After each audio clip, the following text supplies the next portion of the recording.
الحمدللہ والصلاة والسلام علی خیر خلق اللہ اما بعد اعوذ باللہ السمیع العلیم من الشیطان الرجیم من حمزہ ونفخہ ونفثہ بسم اللہ الرحمن الرحیم ان الذین اتخذوا العجل سینالهم غضب من ربهم وذلۃ فی الحیاۃ الدنیا وکذالک نجزی المفترین۔ آج انشاءاللہ ترجمہ قرآن کا سبق سورۃ الاعراف آیت نمبر 152 سے پڑھیں گے۔ اور جیسے آپ جانتے ہیں پچھلے اسباق میں موسیٰ علیہ السلام کا واقعہ جاری ہے، اور موسیٰ علیہ السلام کی قوم جنہوں نے موسیٰ علیہ السلام کے جانے کے بعد پیچھے بچھڑے کو معبود بنا لیا تھا، اور اس کا ذکر ہے۔ اللہ تعالیٰ فرماتے ہیں ان الذین، بے شک وہ لوگ، اتخذوا العجل، جنہوں نے بنایا بچھڑے کو جنہوں نے معبود بنایا، سینالہم، ان قریب پہنچے گا ان کو، غضب، عذاب، غضب غصہ، من ربہم، ان کے رب کی طرف سے، وذلۃ، اور ذلت، رسوائی، فی الحیات الدنیا، دنیا کی زندگی میں، وکذالک نجزی المفترین، اور اسی طرح ہم بدلہ دیتے ہیں بہتان باندھنے والے۔ بہتان باندھا ہے نا، شرک کتنا بڑا بہتان کی یہ اللہ کا سفارشی ہے، یا یہ جو ہے معبود ہے، تو ایسے لوگوں کو بہت بڑا عذاب اور دنیا میں ذلت اور رسوائی ملنے والی ہے۔ والذین، اور وہ لوگ، عاملوا السیئات، جنہوں نے عمل کیے برے، ثم تابوا، پھر انہوں نے توبہ کی، من بعد، اس کے بعد۔ یہاں امید کی کرن ہے، اگر یہ لوگ بھی، اگر انہوں نے شرک کیا ہے، بچھڑے کو معبود بنایا ہے، اگر برے عمل کیے نا، ثم تابوا، پھر توبہ کر لیں، من بعد، اس کے بعد، وآمنوا، اور ایمان لائیں، ان ربک، بے شک آپ کا رب، من بعدہا، اس کے بعد، کس کے بعد؟ توبہ کے بعد، لغفور الرحیم، البتہ معاف کرنے والا اور رحم کرنے والا ہے۔ واقعہ تو انہی کے اندر یہ بات ہے، لیکن عام سب لوگوں کے لیے ہے یہ، کہ جتنے بھی لوگ ہیں، ہم جتنے بھی انسان، ہم سب گناہ گار ہیں۔ گناہ کے بعد اگر توبہ کر لیں تو اللہ ضرور معاف کر دیں گے۔ یہاں ان لوگوں کی بھی نفی ہے جو لوگ امیدوں پر زندگی بسر کرتے ہیں، کرتے گناہ ہیں، حرام نہیں چھوڑتے، شراب نہیں چھوڑتے، رشوت نہیں چھوڑتے، سود نہیں چھوڑتے، اور نماز پڑھ کے، کبھی حج کر کے، جمعہ کے جمعے مسجد میں آ کے سمجھتے ہیں کہ اللہ غفور الرحیم ہے۔ کہتے ہیں نا، جب ان لوگوں کو بتایا جائے، سمجھایا جائے کہ آپ جو ہے گناہ چھوڑ دیں، یہ کام کیوں کرتے ہیں، آگے سے جواب کیا ہوتا ہے؟ اللہ غفور الرحیم ہے۔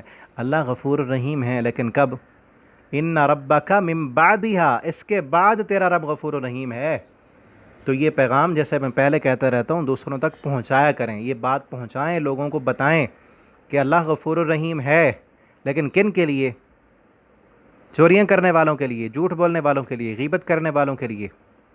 غفور الرحیم کن کے لیے؟ تابو، توبہ کرنے والوں کے لیے۔ ہاں ٹھیک ہے، عامل السیئہ، گناہ کیے ہیں، یہ جھوٹ بولے ہیں، چوریاں کی، زنا کیے، سود لیا، رشوتیں لیں، حرام کھایا، ظلم کیا، جتنے بھی گناہ کر لیے، ان سب گناہوں کے ساتھ نہیں غفور الرحیم، ثم تابو، پھر توبہ کر لی ان گناہوں کی، توبہ کر لی ہے تو پھر کہیں ان ربک لغفور الرحیم، ان ربک من بعدہا، آپ کا رب اس کے بعد، توبہ کرنے کے بعد پھر ان کے لیے غفور الرحیم ہے۔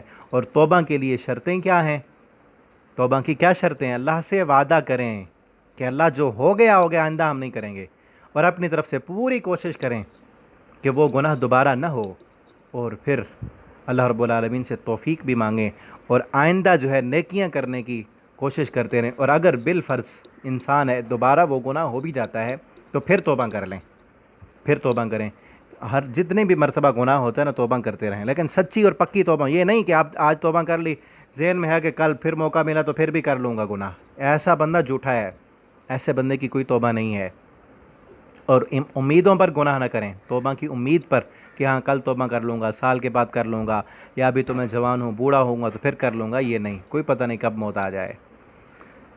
تو آگے دیکھتے ہیں، وَلَمَّا سَكَتَ عَن مُوسَى الْغَضَبُ، جب چلا گیا، ساکت ہو گیا موسیٰ علیہ السلام سے غضب، غصہ جب اترا نا موسیٰ علیہ السلام کا، اخذ الالواح، اٹھا لیں وہ تختیاں، جو تختیاں رکھی تھیں، لے کر آئے تھے، جن میں احکامات لکھے تھے، وہ پھر اٹھائیں، وفی نسختیہا، اور ان تختیوں میں ہدن، ہدایت تھی، ورحمت، اور رحمت تھی، للذین، ان لوگوں کے لیے، ہم لربہم یرہبون، جو اپنے رب سے ڈرنے والے ہیں، رب سے ڈرنے والے لوگوں کے لیے انہی تختیوں کے اندر ہدایت اور رہبری اور رہنمائی کا پیغام لکھا ہوا تھا۔